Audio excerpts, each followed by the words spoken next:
얼마 전 미 해군 훈련기가 비행 중 문제를 일으켜 추락하는 사고가 일어났습니다.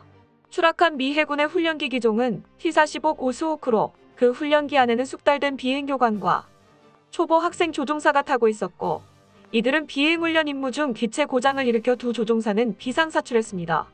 문제는 그 이후였는데요. 이들은 텍사스주 시민 거주 지역 위를 비행하고 있었는데 버려진 훈련기 동체가 그대로 한 가정집 위로 떨어져 다수의 부상자가 발생했습니다. 이에 미 해군 비행교관의 대처가 과거 한국 전투기 조종사의 대처와 대비를 이뤄 많은 비판을 받고 있는데요.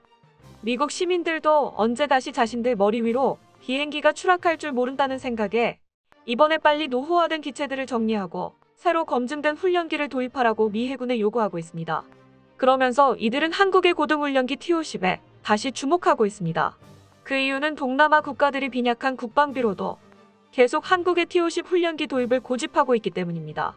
이에 한국의 T-50이 미 해군 훈련기 도입 사업에 약 200대가량 납품될 가능성이 대두되고 있는데요.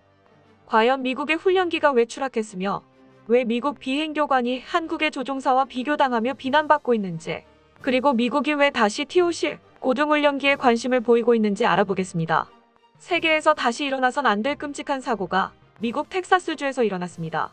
바로 항공기 추락 사고인데요. 미국 워싱턴 포스트는 텍사스 인근에서 미 군용기가 민가로 떨어져 조종사 2명이 다치고 다수의 집들이 파손됐다라는 제목의 글을 게재하며 이 소식을 알렸습니다. 매체는 보잉사가 제작한 미 해군 훈련기 T-45C 고스호크 훈련기가 한가로이 쉬고 있는 일요일 아침 텍사스주 레이크워스 인근 지역에 추락했다고 밝히며 글을 시작했습니다. 미 해군은 성명으로 부상당한 조종사들이 킹스빌 해군 항공대 소속이며 킹스빌 미 해군 항공대는 미 해군과 미 해병대 전투기 조종사들을 훈련시키는 임무를 맡고 있다고 밝혔는데요. 이 중에서도 숙련된 미 해군 조종사들을 양성하기 위해 미 해군 학생 조종사들은 항공모함 이착함 및 전술타격 임무용 조종사 훈련 프로그램에 중급 과정과 고급 과정을 T-45C 훈련기로 비행하고 있으며 미 해군 비행장교들도 각종 훈련과 첨단 전술 기동 훈련을 위해 T-45C 훈련기를 이용하고 있다고 말했습니다. 사고 당일에도 여김없이 T-45C로 비행 훈련을 진행하고 있었는데 텍사스주 민가 지역 상공을 지날 때 갑자기 조종관의 조종이 불능 상태가 되자 훈련교관은 비상사태를 선언하자마자 비상사출 장치를 작동시켜 탈출하였고, 혼자 남겨진 학생 조종사도 얼떨결에 교관을 따라 비상탈출을 하게 됐습니다. 탈출에 성공한 비행교관은 베테랑답게 안전하게 착륙에 성공했지만 학생 조종사는 낙하산 조종 미숙으로 착륙 과정에서 낙하산이 고압 전류가 흐르는 전신주에 걸려 감전돼 중태에 빠졌지만 다행히 목숨을 건졌습니다. 여기까지만 보면 이 둘의 사고 대처는 잘 이뤄진 것처럼 보이는데요. 문제는 버려진 동체였습니다. 당시 출동한 미 소방 당국의 말에 따르면 추락한 T-45C 동체는 떨어지면서 세 채의 가정집 측면을 강타한 뒤 마지막 충돌한 집 뒷마당에서 폭발했다고 전했습니다. 이 때문에 집안에서 쉬고 있던 일가족들이 중경상을 입었고, 학생 조종사가 전신주에 떨어지는 바람에 인근 1000세대의 가정집이 정전됐다고 말했습니다.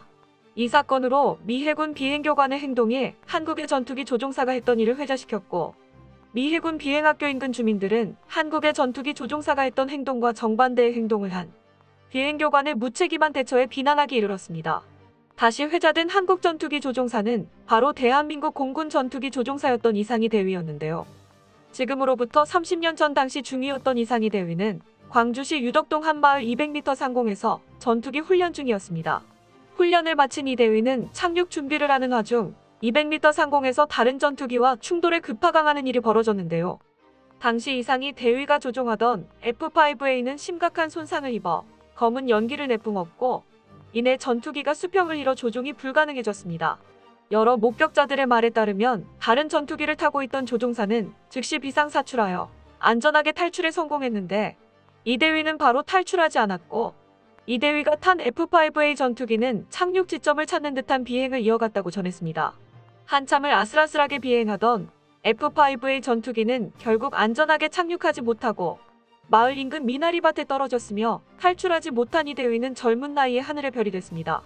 당시 전투기 사고 조사관들은 이상희 대위가 탄 F-5A에서 블랙박스를 회수해 사고를 분석했는데요. 그 블랙박스에는 가슴 아픈 이상희 대위의 마지막 교신이 담겨 있었고, 사고를 조사하던 관계자들과 그 유족들은 눈물을 참을 수 없었습니다. 그의 마지막 교신은 추락한다, 탈출하겠다, 아, 전방에 민가가 보인다. 탈출 불가. 였습니다. 그는 본인이 탈출하면 민간인이 죽게 될 것을 알게 됐고 결국 끝까지 항공기 조정관을 부여잡고 민가와 많이 떨어진 곳에 추락하게 되는 결정을 하게 된 것인데요. 당시 이상희 대위의 나이는 23살에 불과했었고 공군사관학교를 졸업한 지 몇 해 지나지 않은 젊은 공군 조종사였습니다.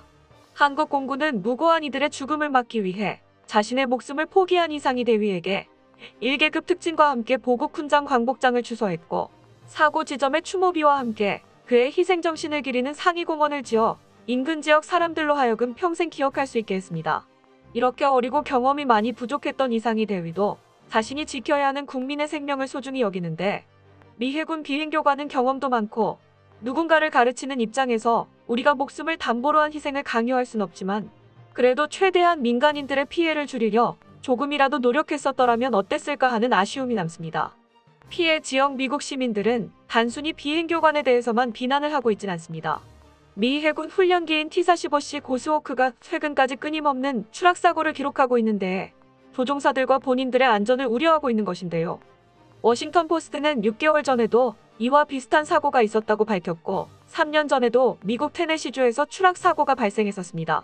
이렇게 위험한 항공기 사고가 계속해서 일자 미 당국은 T-45C 고스호크의 정비를 맡고 있는 보잉사에게도 책임 소재가 존재하고 있는지 조사에 들어갔다고 밝혔습니다. 이는 앞으로 있을 미 해군 차기 훈련기 사업에서 지대한 영향을 미칠 것으로 보고 있는데요. 미국 시민들이 항공기 소리가 들릴 때마다 자신의 집으로 추락하는 것은 아닐까 하는 걱정이 앞서면서 미 해군의 최대한 안전하고 검증된 기체로 최대한 빨리 고스호크를 대체해달라고 요구하고 있기 때문입니다. 미 해군도 자신들의 조종사와 미국 시민들의 여론을 고려해 최대한 안전한 훈련기를 선정할 것이라 예상되는데 이에 단연 떠오르는 것은 한국의 TO-10A밖에 없었습니다. 우선 입찰에 뛰어든 이탈리아의 M346은 천음 속을 오가며 초음 속으로 비행할 수 있는 TO-10A와 큰 성능 차이를 보이며 여러 차례 추락사고와 조종사 부상사고가 나면서 안전성 면에서 떨어진다는 평가를 받고 있습니다. 그렇기 때문에 전문가들은 M346이 미 해군 훈련기에 선정될 가능성은 매우 희박하다고 보고 있는데요. 이제 남은 건 보잉의 T-7A 레드호크와 한국의 TO-10A가 가장 유력한데 가격만 본다면 레드호크를 선택하겠지만 성능과 안전성 면에서는 TO-10A를 따라올 수 없다는 것이 전문가들의 평가입니다. 이에 이번 비행기 사고로 안전성에 초점이 맞춰진 여론 때문에 전문가들은 한국의 TO-10A가 선정 가능성이 가장 높으며 장기적인 정비를 생각할 때 기체 단가만 싼 레드호크보다 TO-10A가 유지비가 가장 덜 들 것이라는 예측을 내놓았습니다. 그 증거로 동남아 국가들의 TO-10 구매가 멈추지 않는 것을 들었는데요. TO-10 훈련기는 해외 훈련기보다 성능이 우수한데도 가격이 비싸 수출 초기에 애를 먹었지만 한국 공군은 TO-10 계열 항공기 140여 대를 운용 중인데 수입 전투기 가동률인 75에서 80%보다 높은 80% 후반대의 수준급 가동률을 자랑합니다. 게다가 필리핀에 수출된 TO-10의 무장형인 12대의 FA-50이 주력 전투기로 자리 잡아 이슬람 극단주의자 반군을 격퇴하는 마라위 전투에서도 맹활약했습니다. 이처럼 TO-10은 훈련기로도 전투기로도 활용이 가능하다 보니 동남아에서 오래 있다가 재구매가 이뤄졌습니다. 가장 먼저 TO-10을 구입해 16대를 보유한 인도네시아는 6대를 더 샀는데 공대지 무장을 갖춰 FA-50으로 쓰고 있습니다. 자국 정치권에서 민감해하는 전투기 대신 훈련기로 도입해 경공격기로 업그레이드한 겁니다. 이처럼 변화무쌍한 TO-10A는 미 해군 조종사들의 비행 숙달 훈련과 전술 훈련을 동시에 할 수 있다는 점에서 큰 이점이 존재하는데요. 또한 상대적으로 국방비가 적은 동남아 국가들이 TO-10을 사는 것에는 그만한 금전적 가치가 있다고 보고 있는데 카이가 수출면에서 주력으로 밀고 있는 기체이면서 많이 수출됐기 때문에 정비 부품 수급이 쉬운 것과 단종될 가능성이 적어 부품들의 가격이 상승할 이유가 없다는 것입니다. 한마디로 초반에 돈을 조금만 더 투자하면 장기적으로 봤을 때 더 경제적 이익이란 뜻이죠. 이런 면에서 동남아 국가들은 큰 메리트를 느끼고 계속해서 TO-10을 찾는 것이라고 전문가들은 판단했습니다. 이는 단순히 동남아뿐만 아니라 다수의 국가들이 관심을 보이고 있는 것도 한몫하는데요. TO-10은 호주, 말레이시아, 세네갈 등의 국가들이 관심을 보이고 있으며 특히 호주는 미국과 파이즈 아이즈 동맹, 오커스 동맹, 쿼드 등을 함께하면서 미국과 같은 전술기를 사용한다면 향후 국가 간 연합 항공전술 교리를 만들 때 도움이 될 것이라는 분석입니다. 이렇기 때문에 한국의 TO-10A는 미국에 좋으면 좋았지 절대 손해보는 선택이 아니라는 것에 대다수 전문가들이 동의하는 사항입니다. 그만큼 한국의 항공기술이 날로 발전했다는 뜻인데요. 한국을 위해 희생하는 모든 군인과 그 관계자들에게 존경의 박수를 보내며 언제나 한국에는 찬란한 미래만이 있기를 바랍니다. 끝까지 시청해주셔서 감사합니다. 도움이 되셨다면 좋아요를, 다른 이야기도 궁금하시면 구독을 눌러주세요.